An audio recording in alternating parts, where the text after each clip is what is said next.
Los centros modelo empezaban en general a utilizar directamente cosas que se encuentran pues en Internet, en Educarred, los recursos que hay disponibles, pero luego en cuanto consiguen cierto desempeño, ¿no?, tecnológico, dicen, uy, esto yo lo cambiaría y lo pasaría a este software que utilizo yo, porque además esto lo... Y la realidad es que empiezan a generar ellos sus propios recursos basados en otros o desarrollándolos desde el principio, ¿no? Esto nos está permitiendo, como veréis luego, ir creando un pequeño repositorio de recursos de centros modelo, ¿no? Volvemos a, de alguna forma, el triángulo en el que nos basamos, que es la comunidad amplia, donde está el profesorado, los alumnos, y intentamos que las familias se vayan implicando.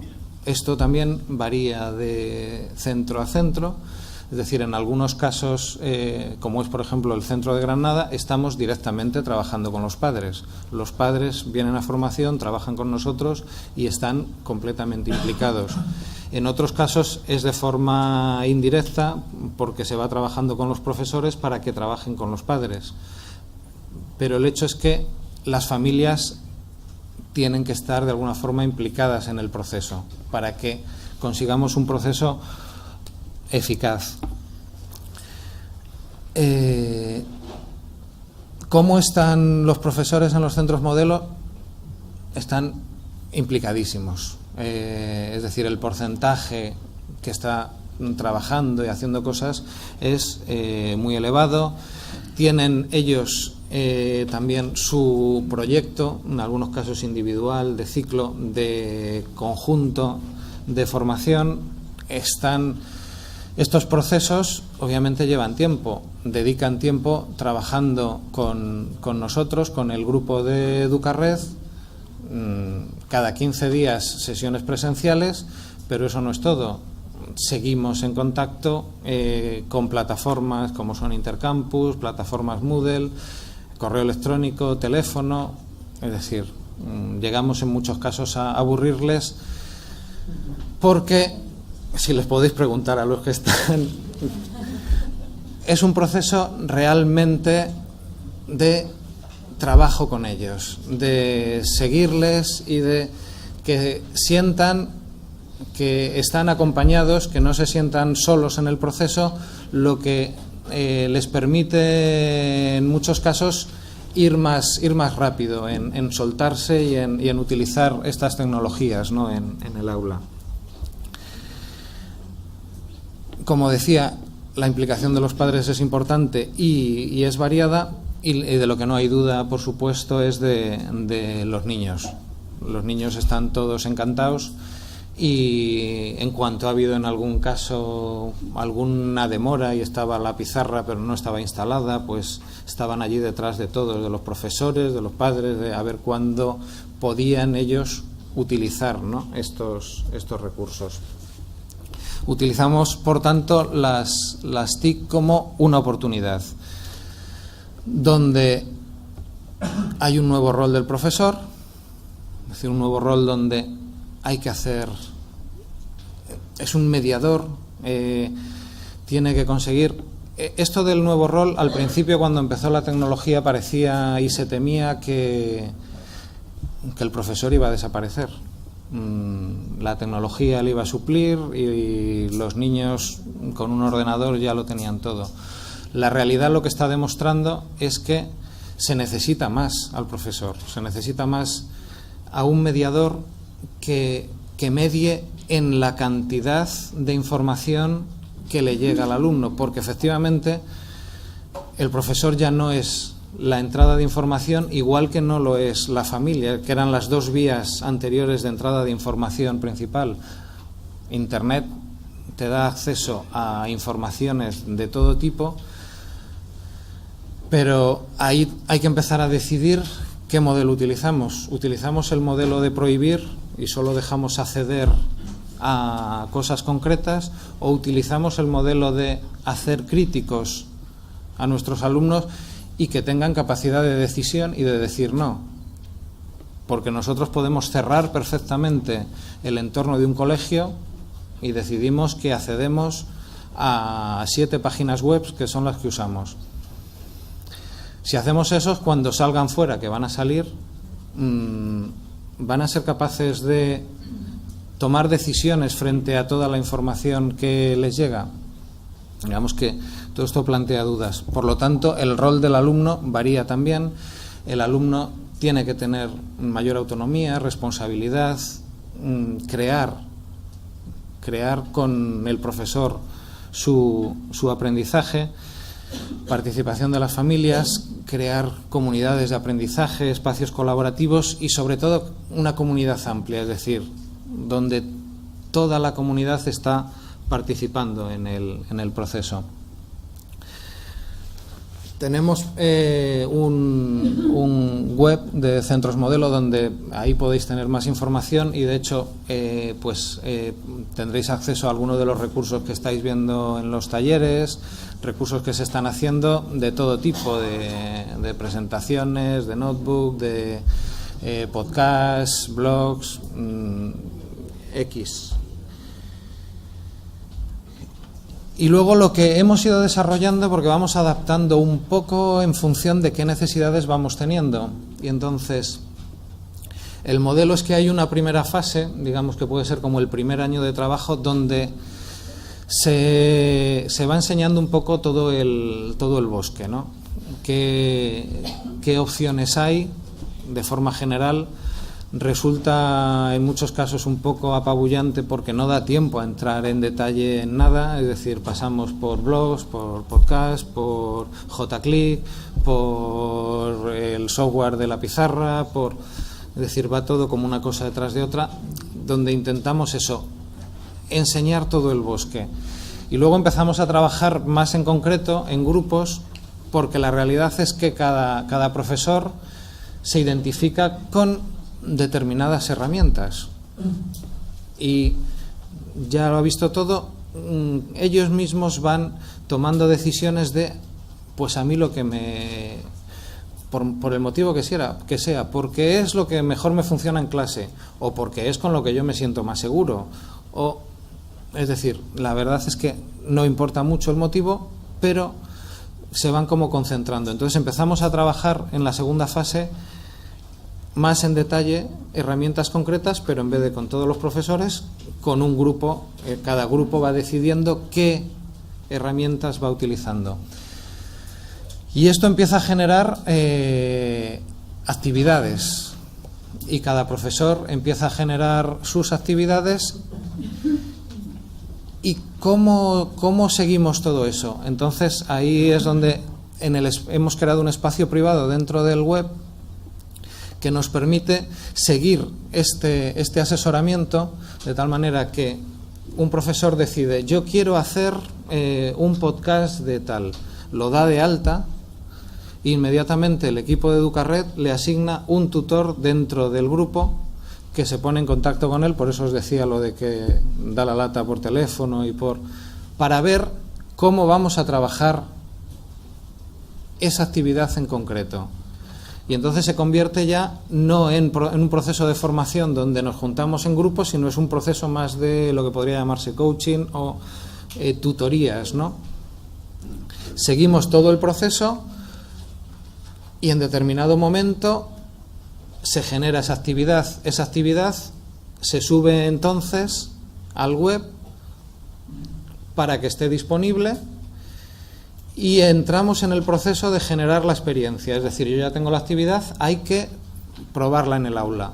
Entonces empezamos a generar la experiencia con esa actividad.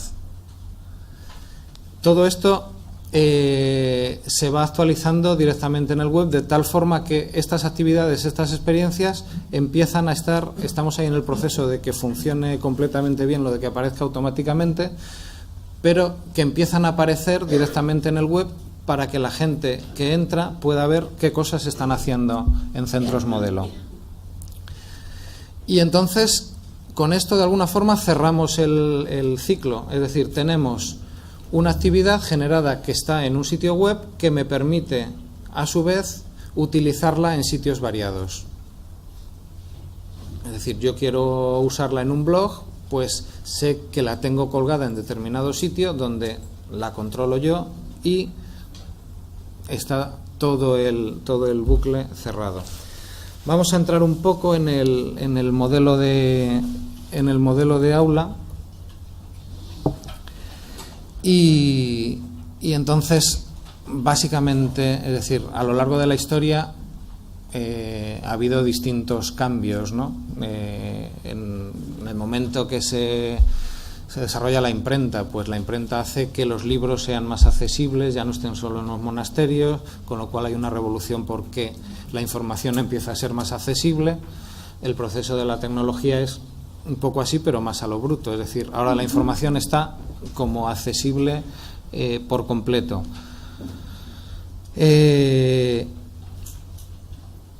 Esto, de alguna forma, nos empieza a facilitar con las herramientas que hay el realmente hacer un enfoque constructivista donde aprendemos construyendo, pero además aprendemos socialmente, es decir, aprendemos con nuestros compañeros, con nuestros profesores, con nuestras familias.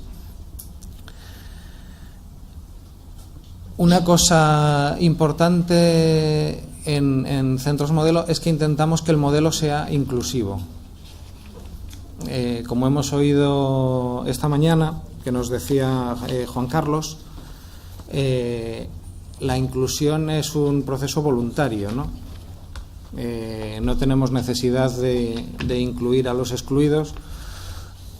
Nosotros sí que se hace un intento de que sea una escuela inclusiva y además la tecnología nos permite que haya esta inclusión porque tenemos más códigos para dar a nuestros alumnos. Como hay más códigos, la información puede llegar de maneras variadas, es seguramente más sencillo que podamos llegar a una mayor diversidad de alumnos. Los principios metodológicos que utilizamos, ya os los he contado creo que varias veces, y sobre todo es un modelo constructivista y un modelo en cooperación. Es decir, intentamos no usar la tecnología para generar un modelo competitivo, sino para generar un modelo cooperativo. Y muy importante es que siempre las TIC tienen que estar al servicio de la pedagogía, nunca al contrario. Si no, no conseguiremos hacer una integración real, porque la integración la estamos haciendo en un entorno pedagógico. Luego, la tecnología por sí misma no nos va a decir nada.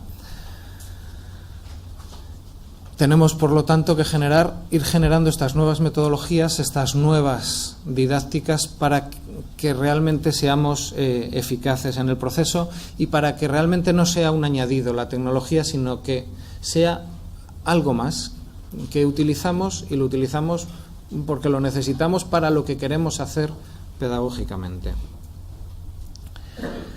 ¿Cómo cambia el aula con la integración de las TIC? Puede cambiar todo lo que queramos y nada. Es decir, la realidad es que tenemos que integrar las TIC en los edificios que tenemos. Con lo cual, lo que hacemos es adaptar el modelo de edificio para que las TIC se utilicen adecuadamente.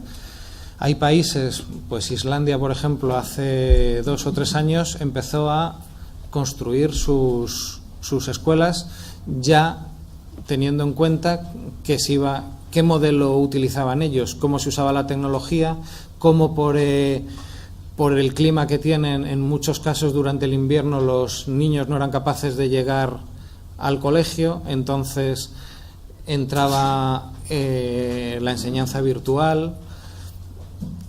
El colegio no estaba diseñado con un modelo de aula, sino era una cosa más abierta. Es decir, puede el modelo de aula cambiar todo lo que queramos o no cambiar. Es decir, no es una cosa absolutamente necesaria cambiar los colegios. Y, por supuesto, la tecnología no sustituye todo lo que estamos usando, es algo más que viene a ayudarnos a nuestra tarea cotidiana. Los recursos, de alguna forma, que utilizamos ya os les he contado, entonces no voy a entrar otra vez. Sí que comentaros, por ejemplo, con lo que se decía antes de que la tablet tiene una ventaja porque se puede escribir en ella, escribir realmente. La realidad es que en muchos casos, igual que se puede escribir, también se puede usar como un ordenador normal, portátil. Los niños, a partir de determinado momento, las usan indistintamente.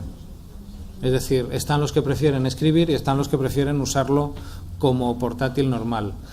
Esto lo digo porque a la hora de decidir qué compro, los portátiles normales son más baratos que las tablets. Entonces, a lo mejor hacer una mezcla de los dos por cómo se utilizan, pues puede ser conveniente, ¿no? Especialmente al inicio, ¿no? Y luego lo que os contaba de que empieza un colegio a tener necesidad de tener su página web, pero a tener servicios alrededor añadidos. Es decir, Candás o el Montserrat ya tienen una necesidad de tener un servidor de blogs donde montan un montón de blogs de todo tipo, de alumno, de profesor, de clase, de proyecto, empiezan a tener necesidad de tener servidores de audio, de vídeo. Se va usando los servicios que se tienen, pues YouTube, pero empezar a controlar más, sobre todo estoy poniendo imágenes de niños, las puedo usar, no las puedo usar. Es decir, empiezas a entrar en temas donde empiezan a tener necesidad de tener controlado, ¿no? A tener servidores de e-learning como Moodle, generadores de WebQuest, de MiniQuest. Es decir, de dónde pongo los archivos, que normalmente son archivos grandes, dónde los pongo disponibles para que lo tengan otros profesores y lo tengan mis alumnos. Empiezan a generarse determinadas necesidades que hay que ir cubriendo, ¿no? Las fases de integración de las TIC, como os he dicho, son absolutamente adaptables. Es decir, no se debe de pensar que necesitamos tener todo el centro dotado para adaptar las TIC. Podemos empezar sin nada. Es decir, simplemente teniendo algún ordenador y los servicios que hay en Internet educativos, eso nos permite ir haciendo ya cambios metodológicos de los que os estoy hablando todo el tiempo. Entonces, eso a su vez nos va a permitir que cuando empecemos a tener tecnología, porque ese es un proceso, lo usemos más eficazmente. Mientras que en muchos casos a lo mejor el tener una dotación de repente que no somos capaces de abarcar nos echa en cierta manera hacia atrás. Es decir, que a lo mejor el proceso justamente es contrario al que nos parece. Pero en cualquier caso transmitiros eso, que las fases son totalmente adaptables y entramos en la posición en la que estamos. Es decir, estamos usando determinada metodología y determinada tecnología. Tenemos que decidir qué camino queremos seguir y a dónde queremos llegar, y eso nos irá marcando las pautas que tenemos que seguir. El plan de trabajo que se sigue, como os he dicho, vamos generando actividades que se generan o bien individualmente o en los grupos cooperativos en la formación o bien en reuniones de nivel. Es decir, es muy versátil y en cada colegio además es distinto. La realidad es que se generan actividades, se llevan al aula, se experimentan, se ve cómo ha funcionado y eso permite o bien usarla tal cual porque ha funcionado perfectamente y que otros profesores tengan acceso a esa actividad, o bien cambiar porque ha habido algo que no ha funcionado. Es decir, vamos generando un ciclo de trabajo. Y las metodologías en general que se usan son constructivistas, es decir, ¿qué nos permite tener una metodología constructivista? Construir el aprendizaje. Pues actividades en grupo, equipos cooperativos, proyectos colaborativos, aprendizaje por proyectos.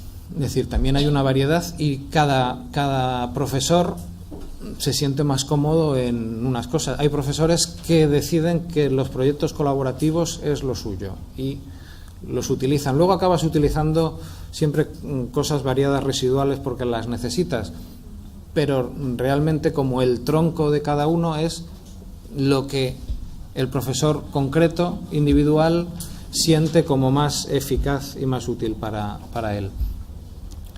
Y ya por último, para terminar, pues decir eso, que el objetivo básico de Fundación Telefónica de Educared es hacer una integración metodológica, es decir, no se deja tecnología porque sí, sino lo que estamos generando es un cambio en la metodología que utilizamos. Tenemos, bueno, a lo mejor lo podemos hacer al final, porque tenemos un vídeo que luego quizás después de que acabe José Manuel la presentación, es un vídeo de